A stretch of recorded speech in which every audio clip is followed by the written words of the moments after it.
حضرت ہود علیہ السلام کی قوم کا نام قوم عاد تھا، جس کا آغاز طوفان نوح میں بچ جانے والے لوگوں سے ہوا تھا۔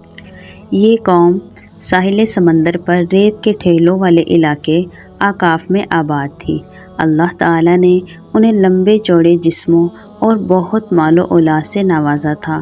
انہوں نے اللہ کا شکر ادا کرنے کی بجائے تکبر کیا اور کہنے لگے، ہم سے بڑھ کر قوت والا کون ہوگا؟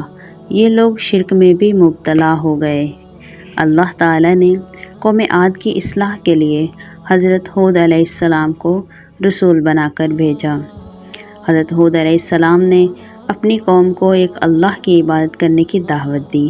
آپ علیہ السلام نے لوگوں کو اللہ کے ساتھ شرک کرنے سے منع فرمایا۔ آپ علیہ السلام نے اپنی قوم سے فرمایا، اے میری قوم، تم اللہ کی عبادت کرو، تمہارا اس کے سوا کوئی معبود نہیں، تو کیا تم ہلاکت سے ڈرتے نہیں؟ آپ علیہ السلام نے ان سے یہ بھی فرمایا، میں تمہیں اپنے رب کے پیغامات پہنچاتا ہوں اور میں تمہارے لیے امانت دار خیر خواہ ہوں۔ حضرت ہود علیہ السلام کے بہت سمجھانے کے باوجود بھی جب قوم عاد اپنی برائیوں سے باز نہ آئی، انہوں نے حضرت ہود علیہ السلام کی بات نہ مانی۔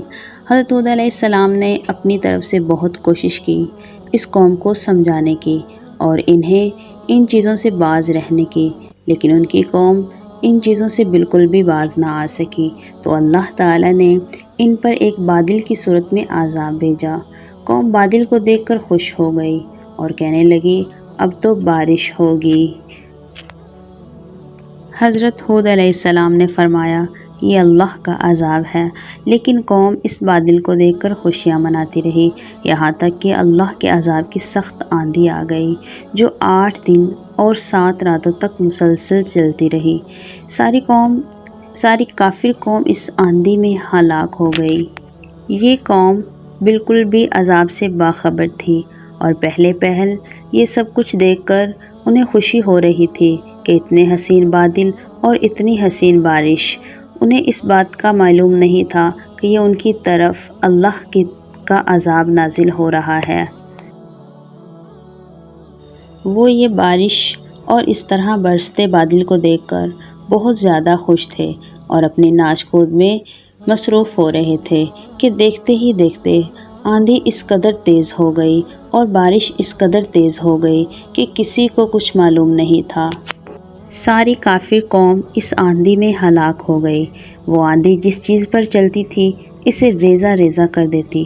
اس آندھی نے انہیں اس طرح اٹھا کر پھینک دیا جیسے کھجور کے کھوکھلے تنے ہوں۔ اللہ تعالیٰ نے قوم عاد کے بارے میں فرمایا، لہٰذا ہم نے انہیں عاد علیہ السلام کو نجات عطا فرمائی اور ان کو بھی جو ان کے ساتھ تھے اپنی رحمت سے، اور ہم نے ان لوگوں کی جڑ کاٹ دی جنہوں نے اپنی آیتوں کو جھٹلایا۔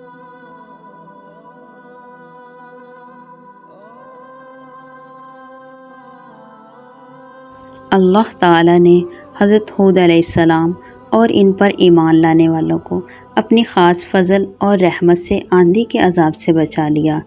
عذاب سے بچ جانے والوں نے اللہ تعالیٰ کا شکر ادا کیا اور اپنی قوم کے برے انجام پر افسوس کیا۔ اس کے بعد اس آندھی اور طوفان سے بچ جانے والے مسلمان پھر مدین اور شام کے درمیانی علاقے میں جا کر آباد ہو گئے۔ باقی بچ جانے والے مسلمان قوم کو حضرت ہود علیہ السلام نے پھر سے اسلام کی تبلیغ شروع کر دی اور انہیں ایک اللہ کی عبادت کرنے پر مدعو کیا۔ حضرت ہود علیہ السلام اور قوم عاد کے واقعہ میں ہمارے لیے یہ سبق ہے کہ ہم اپنی طاقت اور صلاحیتوں پر اللہ تعالیٰ کا شکر ادا کریں، غرور اور تکبر نہ کریں اور اللہ تعالیٰ کی عاجز بندے بن کر زندگی گزاریں۔ پیارے دوستو، حضرت ہود علیہ السلام کے بعد آنے والی حضرت صالح علیہ السلام کی قوم کا کیا انجام ہوا؟ ان کی قوم نے کس طرح اللہ کی ذات کے ساتھ شرک کیا اور ان کا کیا انجام ہوا؟